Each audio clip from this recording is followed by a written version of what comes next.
Hey, congratulations. You just got hired at your first car dealership job. Well, don't get too comfortable because chances are you won't be around for long. 1, 2, 3.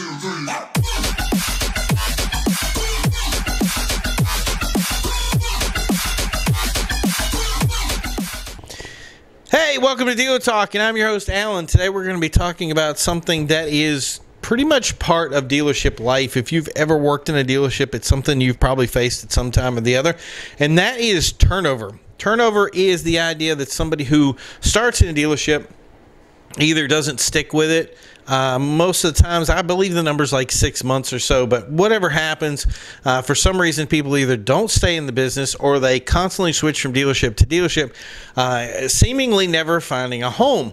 And from time to time, I get messages, I get little articles that people write that try to kill this thing or try to find a way to say, you know what, if we were just loyal. I mean, right now, I guess everybody's having a problem with some kind of turnover, but in the dealership, it's always been a constant, and they try to apply those same concepts that work in other businesses into the dealership world, and it just never works. And there's a reason behind it. Number one, those other things that are usually apply to common businesses do not apply here. If you're looking for a regular business with stability and steadiness, car business deals in your life. But the other thing is that these are guys that usually aren't from a dealership. So the ideas that they have really are very topical, and that's the reason that they don't stick around for a long time. So we're going to go over the big three for me and kind of address the things that happen that really get to people and cause them to really not stick with the dealership life or end up going to other dealerships, and how that kind of circle of things happens, and how it even got me. So that's the thing is so I just remember before we even start, just like and subscribe. I don't want you to miss anything new, and so hit that bell icon, and we're just going to go right into it.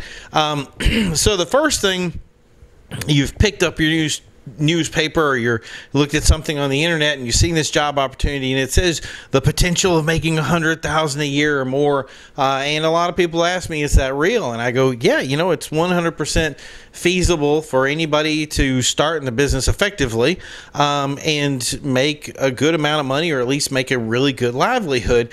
And that's the thing is it's kind of a glamour position, and people go running into it and their expectations are really not set where they are. The idea of 100,000 isn't for everybody.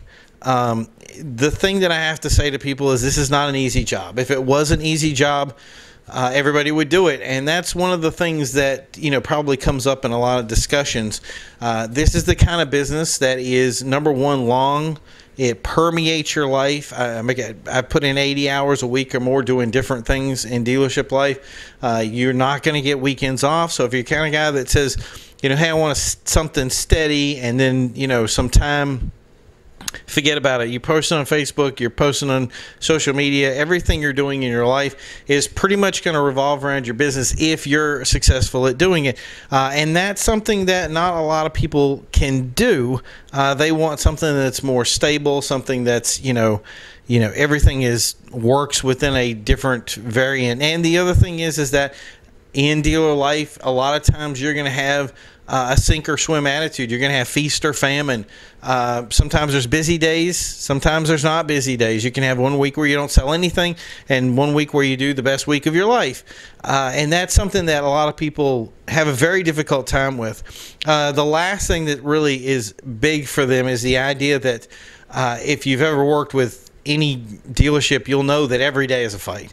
You're either going to be fighting other salespeople, you're going to fight managers, and finally, you're going to be fighting the people that want to buy cars from you. I know that sounds really weird, but people who walk in have certain expectations that your deal is to ruin their life. It's to, take all their money and leave them with a crappy car. I mean, if you've ever watched any movie or any kind of little sales thing, it's always something about the negativity of the car salesman and how they want to stick it to people, and they're going to come in with that attitude that that's what they want. I've seen sales slips ripped up.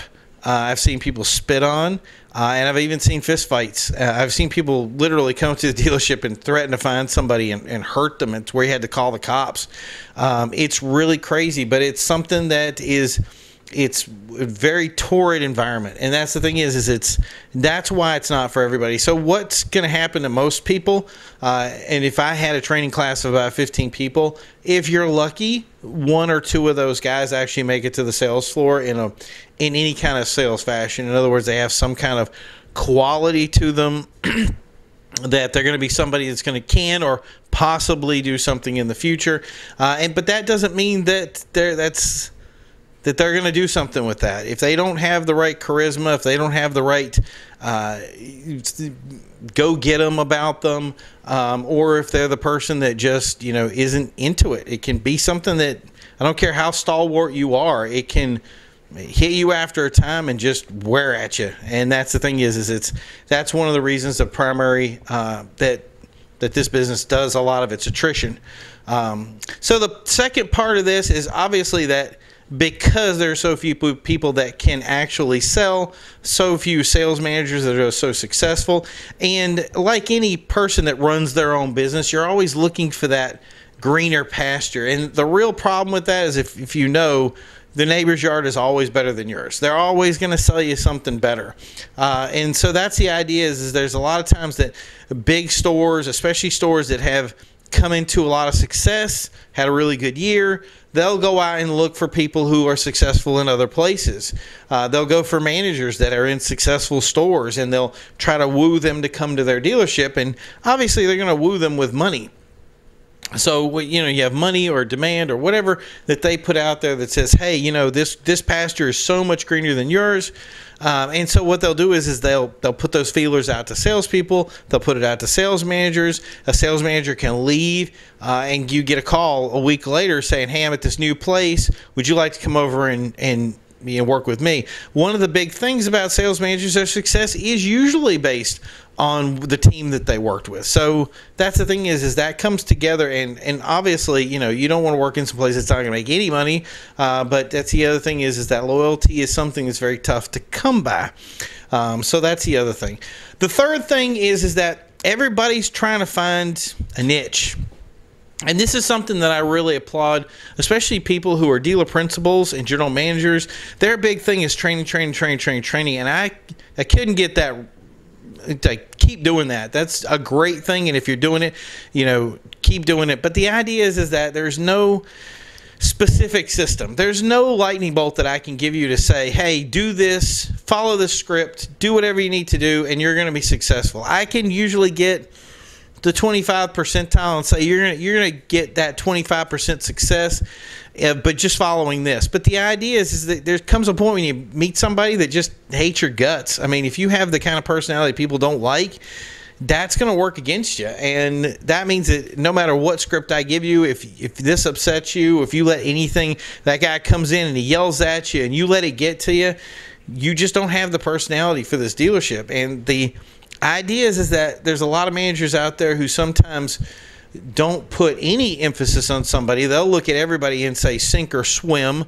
They really want, like, a sales manager is a very busy person, so a lot of their thing is that they'll say they're going to promote somebody or push them, and what it is they're just kind of like, whoever gives them the least amount of grief gets the most amount of ups from them. And that's the thing is it's counterproductive, but in the same respect, it's a system that works, and that's how they make money. It's why they make money. So, and the other thing is that you're at the point now where it's kind of, if I'm either a good guy or I'm going over to this other guy that's really good, and I'm just going to give everything to him. And you can talk to that guy that's successful all day long, and he's never really going to give you the secret to his success. Number one, because he doesn't want somebody else to take his fight or take his ability, and number two, he doesn't really know it. I know it sounds weird, but he's going to come over and tell me, do this, do that, and I'm going to do it. It's not going to work for me. And it's all about personality. It's all about perseverance. It's so many things that you put into the effort of your business that makes it work, and makes it something special for you. So if you're successful and you stick with this, chances are you're going to get wooed. Chances are you're going to try to find other places. You're going to try to keep that position that your secret's tried and true. And the last thing, like I said, you're never going to really know why you're successful and somebody else isn't.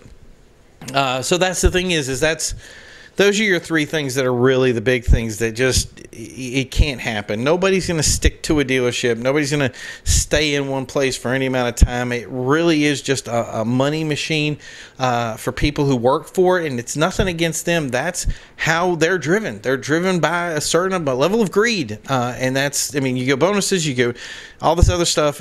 All of it is going to play into how you sell cars, and so that's the thing is you just need to find a niche, something that works for you, and like I said, stick around long enough so that you don't get fired in your first couple of months, and then you have a couple of good months, and then you're going to fall off, and then you pick yourself back up, and hopefully you found that little thing to say, you know, hey, I can work all these hours and do everything I can and make a good pay here, and then get over some of the positives and negatives of it, and then you'll make it the distance. But it's the reason chances are you will never. I am one of the most constant people in the universe. The first place I worked at was probably 5 or 6 years.